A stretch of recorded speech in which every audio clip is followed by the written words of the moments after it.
അവർക്ക് അവസരം കൂടുതൽ നൽകാനാണ് സംവരണം ഏർപ്പെടുത്തിയത്. പക്ഷേ ഇതിന് മറ്റൊരു വശം കൂടിയുണ്ട്. ഇന്ത്യയിലെ ചില സംസ്ഥാനങ്ങളിൽ മതപരമായ സംവരണം നിലനിൽക്കുന്നുണ്ട്. ഭരണഘടന അനുസരിച്ച് ഇത് നിയമവിരുദ്ധമാണ്. ഇത് സർക്കാർ ഫണ്ട് ചെയ്യുന്ന ഒരു മതപരിവർത്തന പരിപാടിയാണ്. വളരെ ക്രൂരമായ ഒരു വിവേചനമാണ് അന്ന് നടന്നത്. ലോക സമ്പദ് വ്യവസ്ഥയുടെ 27% ഉണ്ടായിരുന്ന നമ്മൾ 1947 ആയപ്പോഴേക്കും വെറും 3.5% ചുരുങ്ങിപ്പോയി. അതോടെ പ്രശ്നങ്ങളെല്ലാം കൂടുതൽ വഷളായി. ഈ തലമുറയിൽ തന്നെ നമുക്കിത് തിരുത്തേണ്ടതുണ്ട്. നമസ്കാരം സദ്ഗുരു. നമ്മുടെ വിദ്യാഭ്യാസ രംഗത്തെ സംവരണത്തെ ചൊല്ലി ഒരുപാട് ചർച്ചകൾ നടക്കുന്നുണ്ടല്ലോ. പ്രത്യേകിച്ച് ഈയടുത്ത് നടന്ന ഒരു സംഭവം. ഒരു വിദ്യാർത്ഥി തൻ്റെ കാൽപാദം മുറിച്ചുമാറ്റി.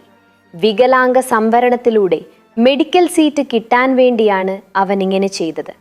പഠിക്കാൻ വേണ്ടി ഒരാൾക്ക് ഇത്രയൊക്കെ ചെയ്യേണ്ടി വരുന്നത് വളരെ സങ്കടകരമായ ഒരവസ്ഥയല്ലേ? നമ്മുടെ സംവരണ നയം അതിൻ്റെ ലക്ഷ്യം കണ്ടുകഴിഞ്ഞു എന്നും ഇനിയത് ആവശ്യമില്ലെന്നും അങ്ങേക്ക് തോന്നുന്നുണ്ടോ?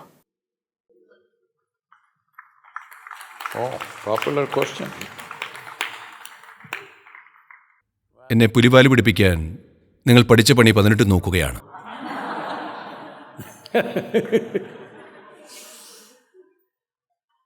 ഇതിനു പിന്നിലെ ചിന്താഗതി നമ്മൾ ആദ്യം മനസ്സിലാക്കണം.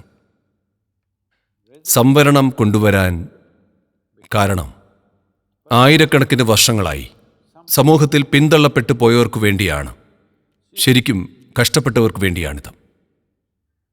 അതിനെ എങ്ങനെ മാറ്റിയെടുക്കാം? അവർക്ക് കുറച്ചുകൂടി നല്ല അവസരങ്ങൾ നൽകണം. പക്ഷേ അത് പരമാവധി 50% നിശ്ചയിച്ചു. കാരണം അന്ന് 50-55% ആളുകൾ സാമൂഹികമായി പിന്നാക്കമായിരുന്നു. ബ്രിട്ടീഷ് അധിനിവേശ കാലത്താണ് ഈ സാമൂഹികമായ പിന്നാക്ക അവസ്ഥ ഇത്രയധികം കൂടിയത്. അതിനു മുമ്പ് എല്ലാവരും സ്വന്തം തൊഴിൽ ചെയ്ത് നന്നായി ജീവിക്കുന്നവരായിരുന്നു. തൊഴിൽ വ്യത്യസ്തമായിരുന്നു, പക്ഷെ അതിൽ അഭിവൃദ്ധി ഉണ്ടായിരുന്നു. ഒരു ചെരുപ്പുകുത്തി തൻ്റെ ബിസിനസ്സുമായി നല്ല രീതിയിൽ പോയിരുന്നു. അങ്ങനെ പല ജോലി ചെയ്യുന്നവർ നന്നായി തന്നെ കഴിഞ്ഞിരുന്നു. എന്നാൽ 200 വർഷത്തിനിടയിൽ എല്ലാം തകർന്നു. നമ്മൾ ദാരിദ്ര്യത്തിലേക്ക് കൂപ്പുകുത്തി. ലോകത്തിലെ ഏറ്റവും വലിയ സാമ്പത്തിക ശക്തിയായിരുന്ന നമ്മൾ 100 രാജ്യങ്ങൾക്ക് താഴെയുള്ള വെറുമൊരു രാജ്യമായി മാറി.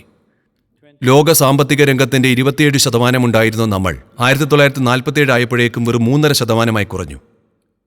അതുകൊണ്ട് തന്നെ നോക്കൂ, കാര്യങ്ങൾ കുറയുമ്പോൾ വിവേചനവും കൂടും.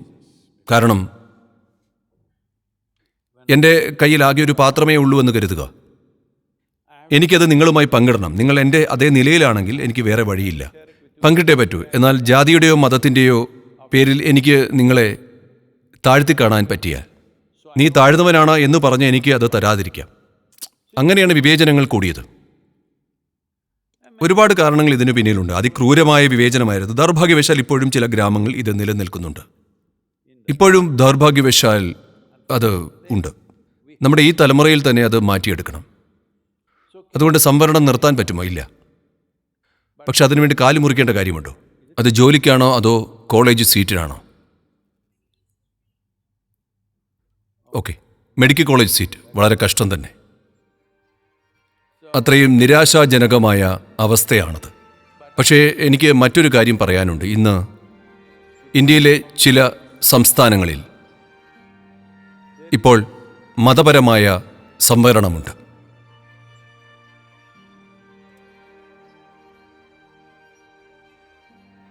നിങ്ങൾ മറ്റൊരു മതത്തിലേക്ക് മാറിയാൽ മതി, നിങ്ങൾക്ക് സംവരണം ലഭിക്കും.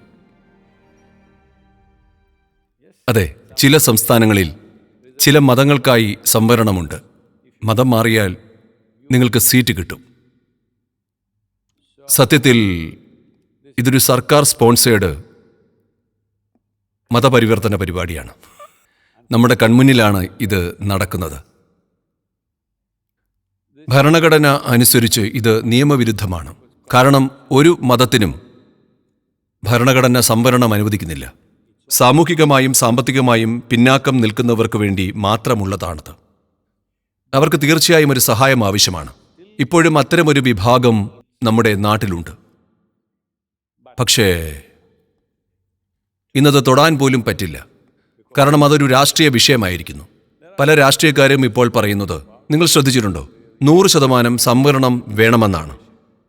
അതൊരു നല്ല ബുദ്ധിയാണ്. അപ്പോൾ പിന്നെ ആർക്കും സംവരണമില്ലല്ലോ. ഹലോ 100% സംവരണം എന്നത് നല്ലതല്ലേ? അപ്പോൾ പിന്നെ ആർക്കും സംവരണമില്ല. ഇപ്പോൾ തന്നെ ചില സംസ്ഥാനങ്ങളിൽ ഇത് 69% വരെ എത്തിക്കഴിഞ്ഞു. മത ന്യൂനപക്ഷങ്ങൾക്ക് സംവരണം നൽകുന്നതുകൊണ്ടാണത്. ഒരു മെഡിക്കൽ സീറ്റിനായി ഒരു യുവാവ് സ്വന്തം കാൽ മുറിച്ച് മാറ്റേണ്ടി വരുന്നത് അങ്ങേയറ്റം സങ്കടകരമാണ്.